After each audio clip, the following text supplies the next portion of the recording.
Hey, everybody. Good afternoon, everyone. I'm Torrance Boone. I'm a VP in the Global Business Organization looking after our global business with advertising agencies, and I also lead our global brand services team. Thank you all for coming out. I have the distinct pleasure and privilege of introducing Chris Hayes. In many ways, he doesn't need an introduction. But he is the Emmy Award-winning host of All In with Chris Hayes on MSNBC. He is a New York Times best-selling author of Twilight of the Elites and an editor-at-large at The Nation. His newest book is A Colony in a Nation, and that's what we're going to spend time talking about this afternoon. So, Chris, why don't we just start with your inspiration? What inspired you to write this incredibly important book? I think there were two things. One was the time I spent in Ferguson, where after Michael Brown's death in 2014, I was reporting from there. And I'm a city kid. I grew up here in New York City in the Bronx in the 1980s. And the idea of tensions with police and all of that was not foreign to me. But I think there's a weird kind of provincialism when you're from New York, where you think like everything is just a New York thing. The bubble. Yeah, like, so what was mind-blowing to me about Ferguson was here was this heretofore anonymous hamlet, 20,000 people, municipality that is largely known for being in between places or people are coming and going in the St. Louis metro area, in which there was essentially a kind of predatory police state that was systematically preying on its citizens. Majority black municipality in which 53 of the 55 officers in the police department were white, in which all but one council member was white, in which the mayor was white, the city manager was white, and every single person there that I talked to, every person of color that I put a microphone to or my tape recorder or my notepad could tell a story about harassment and predation. Everything from a state senator who told the story about being at a fair when she was 16 with a fire truck that you could go in, and the firefighter inviting her to go in and going in, and next thing you know, there's a cop with a gun drawn on her saying, "Get the fuck out of there." Can I say that? Is that? This is being edited. Yeah. I like to take advantage when I'm not on air. It's extremely profane inclinations. And so I had this thought as I was in Ferguson of just the degree to which law enforcement there felt like an occupying force from another entity. That the basic, and I mean this in a kind of almost like phenomenological sense. I mean it in a kind of subjective sense, that the sensation of democratic accountability was completely absent. It was obviously ostensibly democratic. There's voting and there's elected representatives, but it felt, to me, observing it, and to the people that I was talking to, like an occupying force, occupied territory. And I was thinking about that when I started to think about writing a book, because I was in Baltimore in the wake of Freddie Gray's death, and came upon Richard Nixon's 1968 convention speech in Miami, which is an interesting speech. It's sort of his famous Law and Order speech. It's given, of course, in one of the most violent and tumultuous years in American history, basically after the Civil War, I would say. Martin Luther King's assassinated, RFK's assassinated, riots, protests, etc. And he gives this big Law and Order speech where he basically makes an argument to restore order. He says, tonight is time for some frank talk about the problem of order in the United States. And there's a throwaway line in there where he says, black Americans want the same as white Americans. They don't want to just have handouts. They don't want to be a colony in a nation.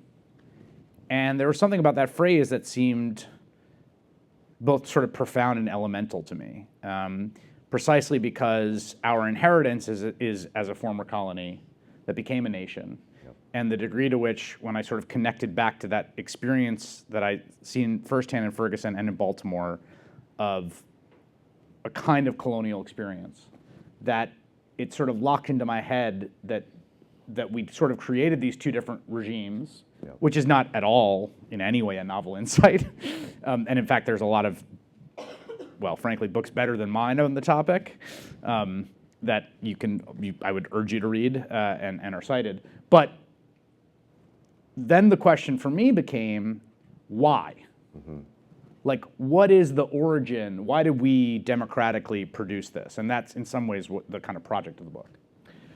So one of the really interesting dimensions of the book is your linkage of the early American colonialist set of motivations to the condition of Black and brown people in urban America. Yeah. Take us back, because there's some interesting parallels. There's the little known fact of John Hancock as a bit of a criminal. He was a smuggler. Right. Yeah. So talk to us about that linkage. You know, so we all learned that the American Revolution was about taxation, right? No taxation without representation. And at some level it was, but taxation is a really misleading term because we all think of taxes in the modern sense of the bureaucratic state in which we have payroll taxes deducted and we file our taxes in April 15th, et cetera. All taxes at that time are essentially controlled through tariffs. And Britain, of course, at this time is a mercantilist empire, and the basic kind of framework for mercantilism, precisely the subject of the critique of Adam Smith's Wealth of Nations, published in 1776, is that essentially you conquer other territories and you regulate the exchange of trade, and you take a cut of everything, right? And that's how you fund the government. And so what this meant was the colonies, it was actually illegal, essentially, to import things from non-British colonies or non-British territory. And what this meant was that it was an unbelievable black market. Molasses was largely coming from French and Dutch colonies, and molasses was necessary to make rum. And the colonies were one of the world's, probably the world's biggest rum producer per capita. That's like the one thing the colonies made was rum. And that rum was actually central to the slave trade and the triangle trade. The rum was actually, because it could be stored in barrels and could be traded in the Gold Coast of Africa, was actually used to pay for slaves. That rum was essential to the entire economic lifeblood of the colonies, and it was essentially being built off the back of an illegal import. And so what that meant was smuggling was absolutely essential to the economy of the colonies at the time. Not that different from the way that black market economies, gray market economies, drug economies become essential to neighborhoods that are outside the bounds of legitimate and legal markets. John Hancock was a big smuggler. The smugglers basically ran the town of Newport. They ran much of Boston. And the thing that happens is that after the French Indian War, the British find themselves with a huge deficit, and they decide they're going to recoup the deficit by beginning to enforce all the smuggling laws that they've essentially been allowing, they've been ignoring, right? So for all these years, there's this sort of wink and nod approach. There's barely enough customs officers. The customs officers basically never bring any cases. The smugglers go about their business. Everyone knows what's happening but looks the other way. And then a crackdown. And the crackdown is a policing crackdown. It is a law enforcement crackdown because the means by which taxes are collected are through customs agents. It's not accountants, it's not bureaucrats, it's actual boats being pulled over and searched, right? Customs enforcement ramps up, and they begin what I call in the book the first stop and frisk era. Ships are being pulled over in ports, customs agents crawling all over these businesses, and it makes the colonists furious. Benjamin Franklin writes about how insane it is to use the Navy to start searching your own citizens and militarizing the police. There's a famous case in a courtroom in Boston in which lawyers defend smugglers who've been illegally searched, and John Adams later in his life would say, everyone who watched that argument in court, there and then was a spark of independence born. In the Declaration of Independence, Thomas Jefferson writes in his Bill of Particulars about the king that one of his offenses is that he has sent hither swarms of officers to harass our people and eat out their substance. He has sent hither swarms of officers to harass our people and eat our substance. That is Jefferson saying, fuck the police. Quite literally. And officers means law enforcement. And so you have this sort of remarkable situation in which the actual sort of, the point of contact, the real sort of spark to the flame of the revolution is a law enforcement problem. It is stop and frisk. It is harassment. It is the feeling of humiliation that the colonists feel at the hands of law enforcement. That is the thing that really gets people amped up. And it's something that, it's our inheritance as a nation at some level, right? That the idea that we would just sit and take it while an officer searches us unlawfully was, in almost a literal sense, what we fought the revolution over. We're going to come back to revolution, but connect that to Ferguson and traffic citations and the kind of exploitation that is parallel, but in a contemporary context. So one of the things that's so insane about Ferguson and the way Ferguson operated, and I think it's actually quite distinct from, say, New York, which has its own policing problems, is that in an almost direct parallel to the customs agents and colonial enforcement, Ferguson law enforcement functioned primarily as a revenue-generating operation. And this is not my determination, it's the determination of the United States Department of Justice, which issued an unbelievable, scathing, and eye-opening patterns and practices report about the police department in Ferguson, in which they said that essentially revenue generation was the primary objective rather than public safety. And there are all these insane emails, like the head of the city manager being like, well, have you staffed up the revenue pipeline on this stretch of road? And they're like, no, we're going to get some more people over there so we can prime the pump and get some more money flowing in. So rather than raise property taxes, right, rather than raise taxes, which is politically difficult, the police department in Ferguson essentially operated as a means of extracting revenue and preying upon the mostly black residents of the city, and constructed all sorts of increasingly insane, enraging, and Byzantine means of doing this, including municipal court summons. You get a ticket for $100, and then you get a summons to go to court. But they did this really crafty thing where court would be open for 3 hours on a Monday and a Wednesday. That's it during the week.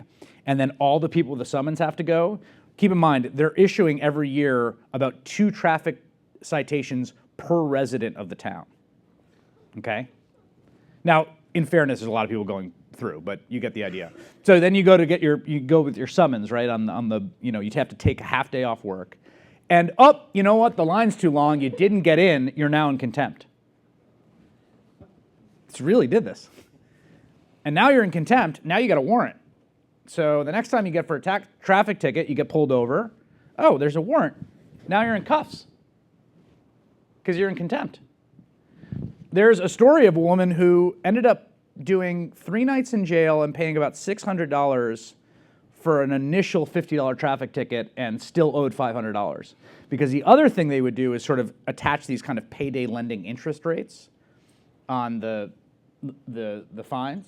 So you would, you couldn't come up with $150, or you couldn't get to court in time to pay it.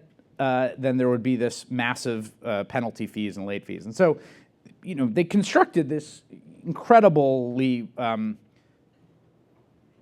crude, avaricious Rube Goldberg machine of revenue extraction that was entirely dependent upon the citizens that ostensibly they were there to protect, but who were essentially moving targets for this project of revenue extraction. And, again, to go back to the colonists, this was what the colonists fought. To use law enforcement as a tool of revenue extraction is a perversion of, I think, what our sort of communal intuitions are about what we want police to do, right? Just keep us safe. And so it was really striking to me just how perverse Ferguson was and how directly it connected to the kind of initial conditions of the colonies. And obviously that experience of the residents in Ferguson, the exploitation that you just described, was a key underpinning to the response to Michael Brown. So take us back to that time where you were covering, what was it like? You spend a lot of time in the book talking about white fear, and you bring a number of images of the streets of Ferguson during that time. So dimensionalize that for us. Yeah, I think, you could see there was a tremendous amount of rage and humiliation in Ferguson, but on the other side of it was this kind of terrified, kind of white fear that things were going to get out of control. And I'll never forget this one press conference. This was after Michael Brown was shot and killed on, I believe, a Saturday night. The sort of Quick Mart is burned in unrest the next night on Sunday. And then there's huge police presence, famously huge militarized police presence for a small number of protesters on Monday and Tuesday night. And the Tuesday night, I think, was when the reporters were arrested in the McDonald's. There's crazy footage of tear gas being fired into people's front yard, tear gas being fired at an Al Jazeera camera. And finally, Jay Nixon, the governor, has a press conference the next day, and it's crazy. We're at this press conference, and there's two kinds of reporters. There's local reporters, and then there's national, international reporters. And the national, international reporters are all being like, why do you have SWAT teams aiming long guns at 4 dozen protesters in the middle of the street? And the local press is all like, are you just going to let everyone riot? Just going to hand over the streets to them? I remember being like, we are seeing this differently. And I don't want to disparage the local press there, who by and large did a great job covering it, and we were in from out of town. I don't want to sort of pull rank on them in any way, because it was their story and they did a great job reporting it. So just to make that clear. But what I think was happening was there were concerns of a lot of the local audience there, and I think particularly white Metro St. Louis, that was primarily concerned with things getting out of hand. And I recognize that concern for things getting out of hand because I have a concern with things getting out of hand. Yeah. I grew up in New York City in the 80s and 90s, and this deep kind of neurotic fear of disorder, of broken windows, of chaos, of unruliness, I have that. I was sort of raised with it. I think there's parts of it that are universal. I don't think anyone loves like huge amounts of unrest. But there's also parts of it that I think are very specific to a particularized kind of white fear. Fear that the social order will be overturned. And I think that in particular is one of the sort of strands of the nation's cultural DNA that goes all the way back to the first moment that the first ship lands at Jamestown, when the captain writes in his first diary entry, "We were set upon by the savages." The first moment. And it extends through the settling and the frontier and the fear that stalks the nightmares of the slavers that they will be caught in a rebellion, which, by the way, was incredibly present fear. Like, I didn't quite realize the degree to which a huge amount of Southern newspaper that were read by the planter class are just accounts of rebellions. Like this constant kind of like, if you're not careful, they're coming for you. And, we as a society, I particularly think white Americans are real inheritors of that tradition. And I could feel the ambient anxiety, and particularly when I would go to the other parts of Ferguson and talk to the folks that were sort of on the other side of the protest, which were people who were putting out "I Heart Ferguson" lawn signs, where there was this like impromptu kind of counter protest that had been organized by a former mayor in a coffee shop, and people were giving out the yard signs, and it's a very different demographic there. It was almost entirely white, where people were, this is a good place and we need order, and it's terrible what happened to that young man, but we need order. So if we take white fear as a point of departure, link that to our gun policies, the criminal justice system, you spend a lot of time talking about how those two forces really drive a lot of the dysfunction that we experience.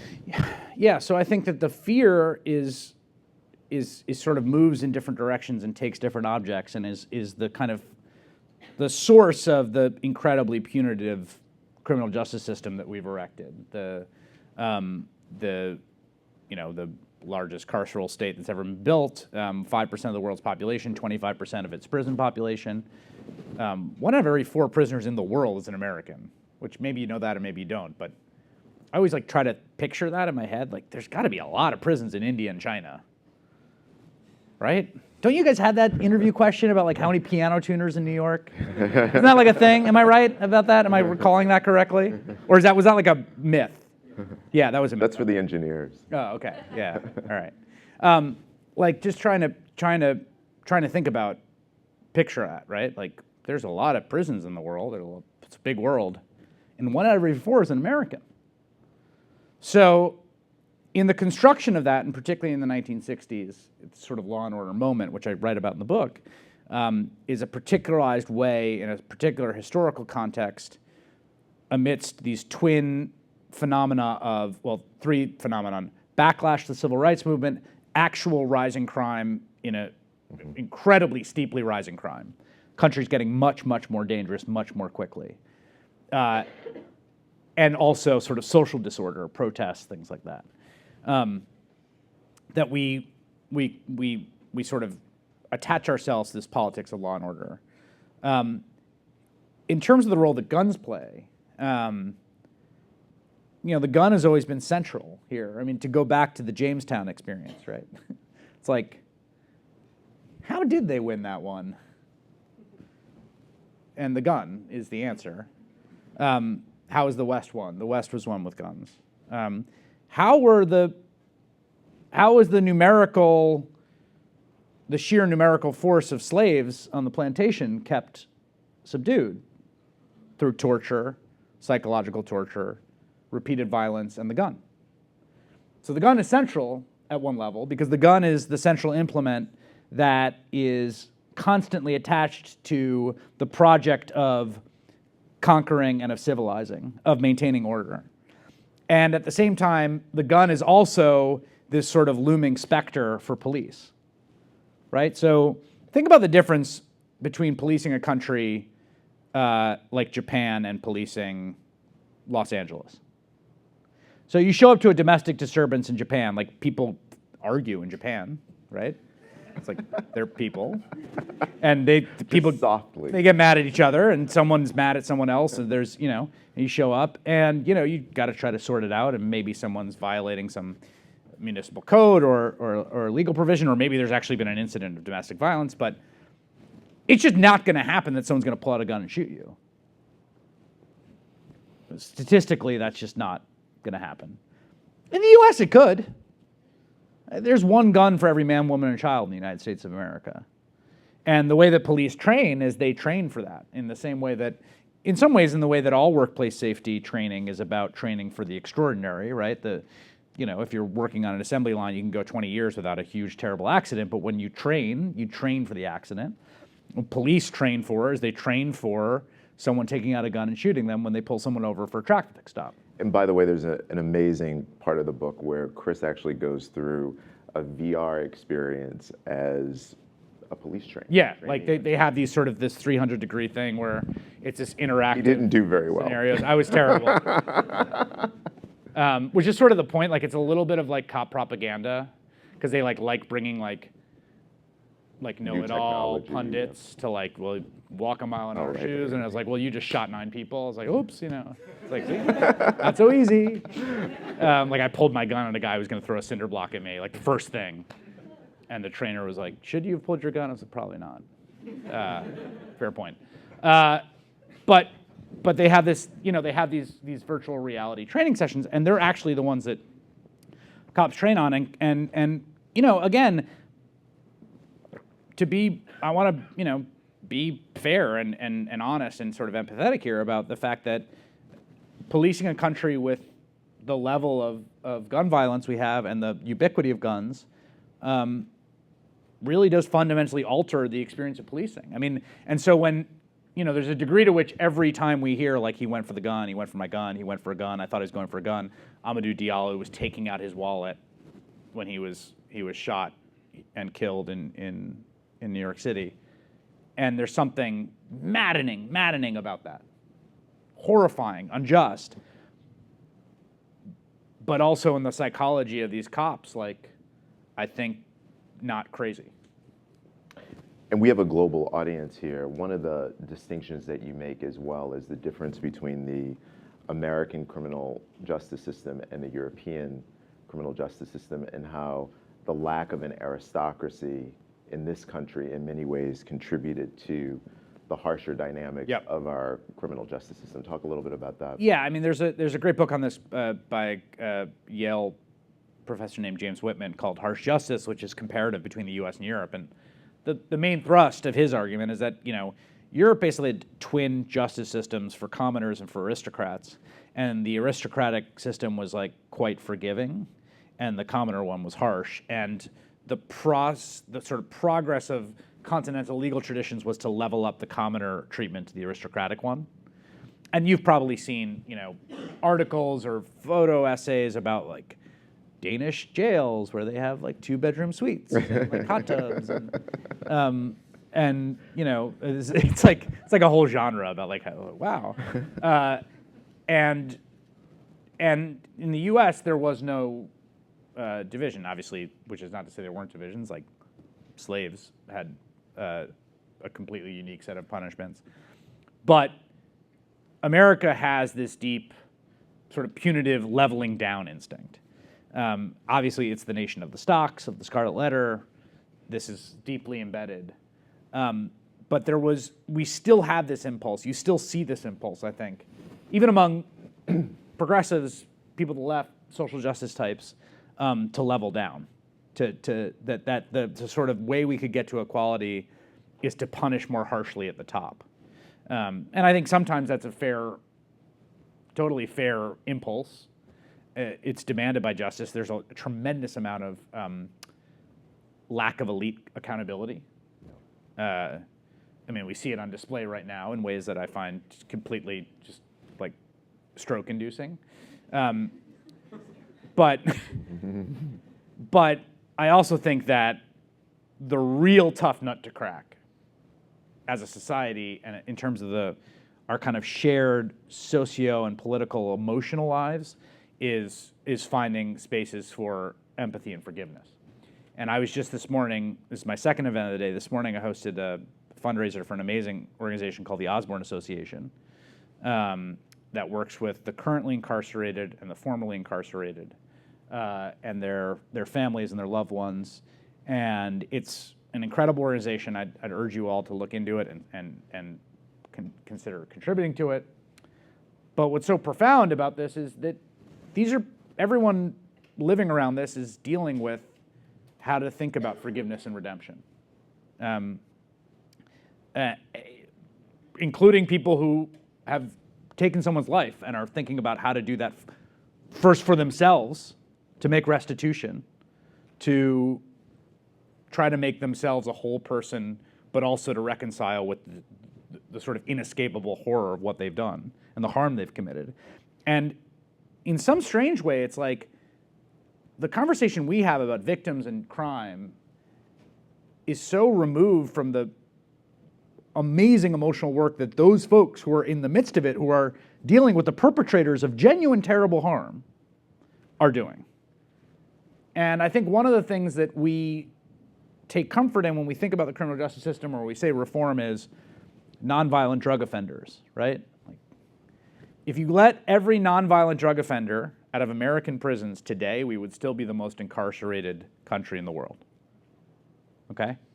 So getting down to Dutch or Danish or French levels of incarceration means letting out violent offenders. And that means people who did terrible things, committed rape, committed assault, committed armed robbery, shot people. And that means, do we need to keep a 62-year-old in prison another 8 years? Who shot someone? Not innocent, like they shot someone, they did something horrible. 20% of of New York prisoners, 20% of prisoners in New York are over the age of 60. There are 85-year-olds on Rikers. Why are we doing that? We're going to move to open Q&A. So if you guys want to head to mics if you have questions. So just staying on that, because I'm glad you said that. It's interesting that you say that, because my question was around the end game. Because in the book, you quote Frantz Fanon and say, "Colonialism is not a thinking machine nor a body endowed with reasoning faculties. It is violent. It is violent in its natural state, and it will only yield when confronted with greater violence." So my question was, are we headed to revolution? It sounds like you feel that there is the opportunity for reconciliation. Yeah, I'm not, Fanon was, speaking about a specific contest and generally a revolutionary, and things like places like Algeria. And I think that the differences between our situation and theirs are sort of more salient in that respect than the similarities in terms of how the way forward. But the streets of Baltimore felt revolutionary after Freddie Gray. Sure. And Ferguson felt revolutionary. There's a certain amount of, humiliation is a particularly potent force driving human affairs because the humiliated subject cannot act on their humiliation as a definitional truth about humiliation. Being humiliated in the moment means taking it, right? The cop calling you a name when they pull you over, got to take that. So humiliation has an ability to be bottled up and then explode. The Arab Spring started over a cop harassing a street vendor. Cop had harassed a street vendor, Mohammed Bouzazi, time and time again, who was selling fruit without a permit. Eric Garner was selling cigarettes that were untaxed.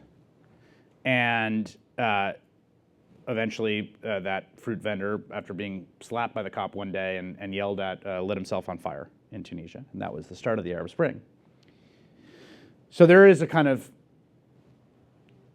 powder keg to the experience of humiliation that I worry about. I also, though, do think that, one of the things that's been interesting is, as polarizing as Black Lives Matter and protests have been, public opinion has moved in their direction. Really significantly, actually. It's interesting. It shows up in Pew and it shows up in Gallup.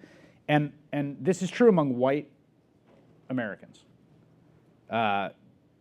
Questions about how often the police mistreat people, their concern about whether there's equal justice in the criminal justice system. These have all moved in BLM's direction in the last few years. So I think actually, as brutal as the backlash has been and as much friction as there is around it, it is actually moving public opinion in the right direction. It can be hard to see that at times, but it is moving in the right direction. Good. Yes, sir. I have a semi-serious question and a serious question. My semi-serious, first of all, I'm a Bronx guy like you, so shout out to the Bronx. But also, I just wanted to ask about the book cover, because for me as a New York guy, that cover looks exactly like the typeface of the New York Daily News, which in my era was the conservative. Right, it was the tabloid of exactly the right. Yeah. I was just wondering if that was an accident, because just looking at no, it, actually, my head started to I think shake. Graphically, I think it's actually more inspired by the "I Am a Man" signs from the March on Washington, which, if you go back and look at those, it actually sort of looks like. I did not design the cover, but I wanted something stark. So I think actually tabloid headlines was in my head a little bit when I wanted something that was all text. And a more serious question, which I don't think there's an easy answer to.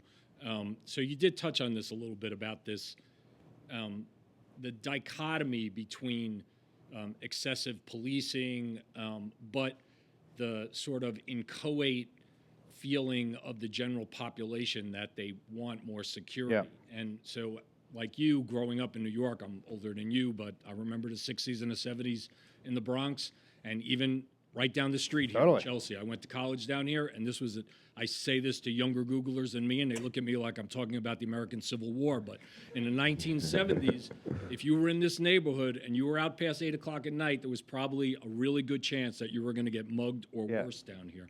And so where do you, after all this research and thinking about this, do you see a place where that balance exists between the genuine need for security and sort of overstepping bounds? It's a really great question.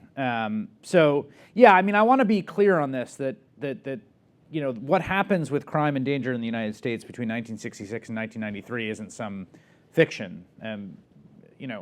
When I started commuting down to Manhattan from the Bronx, where I grew up, to go to a magnet school on the Upper East Side in 1992, there's 2,300 murders in New York City. Last year there were 350. Think about if child poverty dropped by that amount, right? Or expanded by that. Any sort of social metric that went up as much as crime did and then went down as much would have huge political and social consequences. Now, the issue partly, and there's a chapter in the book about broken windows. At the core of the issue is the fact that crime drops between 92 and 2014 And it's one of the great sociological mysteries of our time. We just don't know. It probably comes down to a layering of a variety of factors. There's a demographic component to it. In the beginning, the increase in incarceration probably does part of it too. You know, if you think of a thought experiment, right? Like if you took a society and then you put like every male 18 to 24 in prison, like the crime would go down. Like it would. You know, that would obviously be unjustifiable across any sort of moral political framework, but as a raw and pure, and you know, there's neighborhoods where that's basically was done. So incarceration would probably played some role. There is the argument about lead. That lead played a huge role in the increase in crime, and then the sort of unleaded gasoline and catalytic converters went down. And then there's the question about policing, right? So the reason I'm laying this groundwork is because the story, and which is not a crazy story that I think generations of politicians, police officials, and the public have learned, is that the bad old days happen, and then Bill Bratton came in and they started broken windows policing, and Rudy Giuliani, and that was spread across the country, and that caused the crime decline. And so now you've got this kind of, it's almost as, I describe in the book as like cargo cult thinking.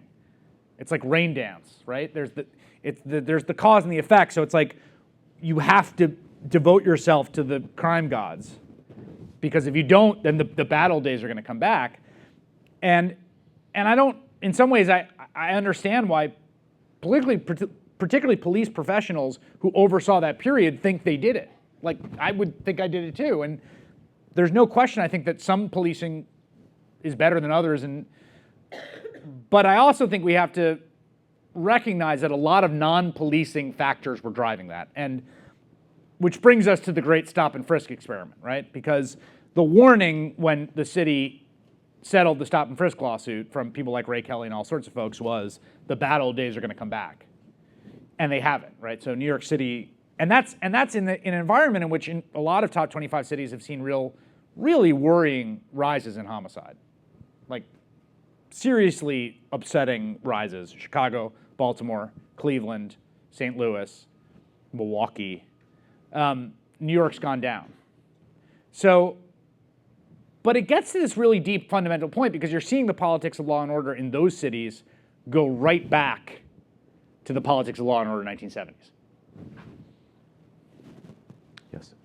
I was wondering if you could talk a little bit about the Philadelphia DA primary that just happened, and like, what do you think the significance of that going forward, and whether that's like a model for? I'm glad you brought that up. I mortifyingly misspoke this morning and said it was the election, not the primary, when I was speaking at Osborne, and then someone told me, and I was like, wanted to crawl into a corner and die.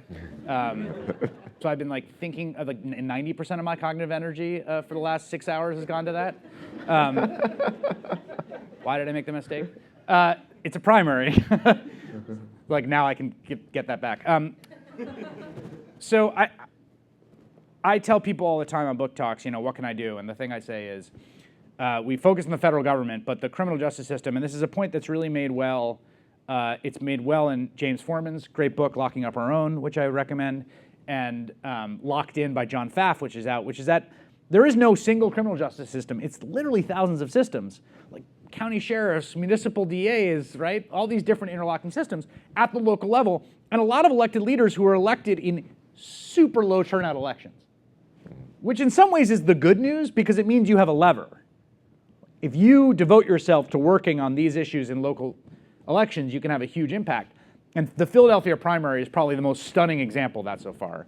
A guy named Larry Krasner, who is a sort of notorious lefty lawyer of Philadelphia. Like, he's the lawyer that is there when a bunch of protesters are arrested at a protest to bail them out.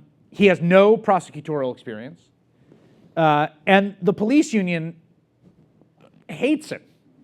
And in the manner of police unions everywhere, was not shy about saying that.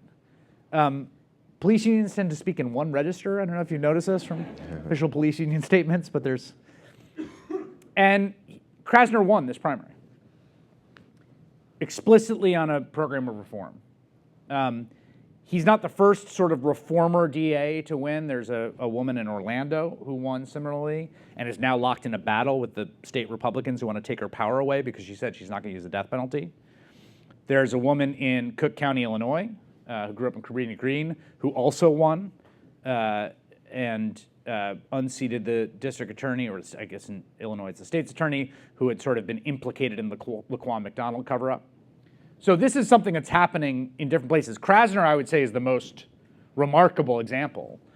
And he's now got a general election ahead of him. Thing I didn't say this morning. And he's now got a general election ahead of him. And that's going to be a really fascinating fight. And what's going to be even more interesting is if he wins, okay, what does the rubber hitting the road look like? Talking about all this is one thing, but the reason that there's a lot of hope around prosecutors is because a lot of empirical work that's been done shows that prosecutors, more than any other single actors in the system, were the ones driving mass incarceration. It wasn't mandatory minimums, it wasn't statutes being passed, it was prosecutors using their discretion to charge 5 crimes for a max of 20 rather than 1 crime for a max of 5. And when they charge 5 crimes with a max of 20 and they plea down to 15 or 12, you've got someone who's doing a 12-year bid as opposed to a 1-year bid. That's the latitude that prosecutors have, and the latitude they have in a system in which, again, got to remind yourself this all the time, particularly if you're not someone who's spending a lot of time in the criminal justice system. The criminal justice system is a factory for producing pleas. That's the input or your input are arrests and the outputs are pleas, right? There are no trials in America. It's a rounding error, trials. Like all the pop culture representations of American criminal justice are the rounding error. What it is it's Lucy with the chocolates. Like that's a night in court in any major municipality. And so because it's a machine that produces pleas out of the input of arrests, these 2 main fulcrums, right, are what you're pleading to, which is the knob that the prosecutors can turn, and how many arrests you're getting, which is the knob the police can turn. Right? So those are 2 of the regulators on that system. And those are 2 places. What are police arresting folks for, and what are prosecutors charging and accepting pleas? And those prosecutors, though, are connected to the political machine. So it's crazy. I mean, Europe thinks it's nuts that we elect prosecutors. Yeah. Right? I mean, like, it's literally in the Bible, right? Like, the scene where Jesus is killed is essentially the punishment being put up to the crowd. Pontius Pilate's like, well, what should I do? We want Barabbas, right? The crowd, literally, it's like the iconic example of sort of like the crowd gone wild is in the context of a crowd selecting a punishment for Jesus Christ. But that's basically what DA elections are, right? Like we put people politically in charge of making these decisions that in other systems are insulated from democratic input and are appointed, like a judiciary, and probably produce far less punitive outcomes for that reason. We'll take another question, but I do want to come back to what can we do? What advice would you give us individually and as an organization in terms of addressing some of these issues? Yes. I feel like the Democrats have not been particularly good at making racial justice or criminal justice reform a national issue. I feel like it came up at the end of Barack Obama's time, and then it was like there's other issues. This goes back down, and then even pre-Barack Obama. But how do you? What is the argument for really making this stuff a national issue for Democrats when it feels like everything else is on fire right now? I think that I think it's hard to get the oxygen for it as a national issue for Democrats right now, frankly. I mean, just because of I managed. There are these stories that I tell myself on my way into work every day, like I'm gonna get this in a goddamn show if it kills me, and like 9 times out of 10 we don't, and then I go home and I'm like I failed again to get this thing in the show. And the other day I went in with the Sessions, just issued the sentencing memo. You guys familiar with this, right? And we got it in the show. I was like, but that's a testament to how hard it is to sort of treat these issues. My answer to that are twofold. One, the Democratic Party has been incredibly complicit in the buildup of the carceral state. And James Foreman's book is great about this. Like Washington, D.C., African-American Democratic leaders were part of building this up.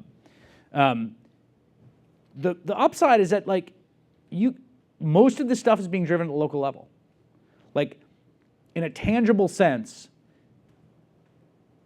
better funding for public defenders and better prosecutors being elected in major cities around America would have a more tangible effect, most likely, in some ways, than who the Attorney General is. Attorney General has a huge amount of power. It matters a tremendous amount that it's Jeff Sessions. That's not good for reform of the system. But if Democrats focus and focus in those environments, the Krasner case is so fascinating because that's a primary, right?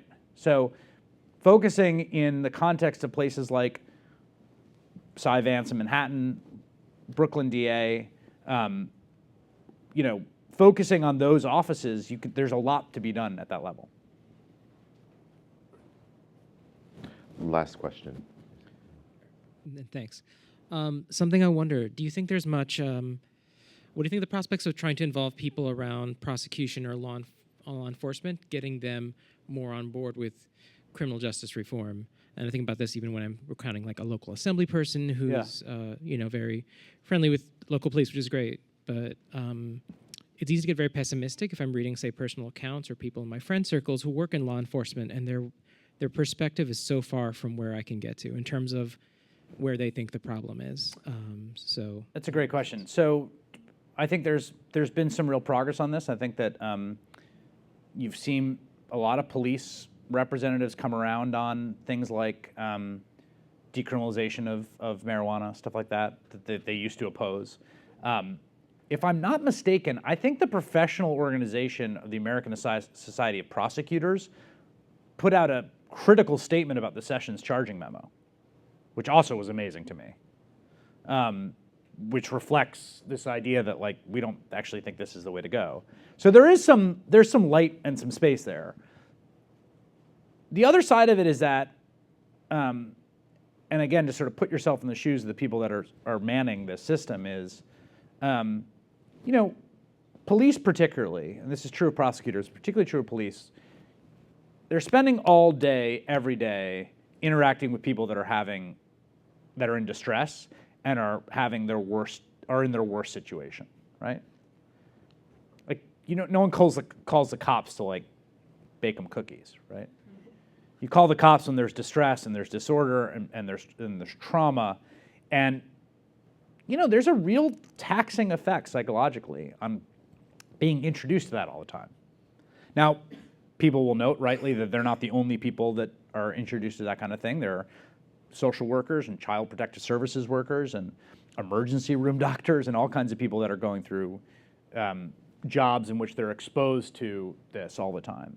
But there's a psychological toll I think it takes on everyone involved in the system that is part of kind of reproducing that punitiveness. And I don't know the solution for that, but I think it is important to have empathy for that as a psychological toll. There's a lot of sort of trauma through osmosis that's happening. And cops are lied to all the time, constantly. And it's easy to think everyone's a liar. All of that, I don't know the solution and whether that's a training solution, whether that's a sort of way that we think about the profession of policing. But it's a real thing what you're saying. When you talk about that perspective, there's a real thing about police culture that is really deeply, viscerally opposed to reform. And that's something that has to be dealt with. So we're incredibly action-oriented and passionate about making a difference. That's what characterizes the culture of our company. What else can we do other than engagement in the political process, which you've covered? I think actually that's the most important thing. That's the point of this book is there are political situations in America that were essentially the product of special interests, right? Like the bankruptcy bill was not the cause of some big democratic mobilization to like make bankruptcy harder for debtors. That was like basically written in a back room by bank lobbyists. That's not true of the criminal justice system. That was democratically brought about in election after election for assembly, council, state senate, city council, governor, district attorney, attorney general, senator, Congress, election after election, banging that drum of fear. And it only is going to be unmade through democratic means. It's not going to be unmade through, policy conferences and think tanks. The policy solutions are there. What has to change fundamentally are the politics, and people have to invest themselves in changing the politics of that and decide this is an issue that they're going to care about and prioritize and get invested in, again, at very local levels. There are a million fights about criminal justice happening in New York City, like cash bail, the fate of Rikers. This is stuff right here, right now that you can actually have a really, really powerful voice in because there's a low quotient of citizens who are raising their voices about it. And that's a real opportunity. Terrific. Chris is going to be signing books. Thank you so much for joining. Thanks, everyone. Thanks, that was awesome. All right. Thanks.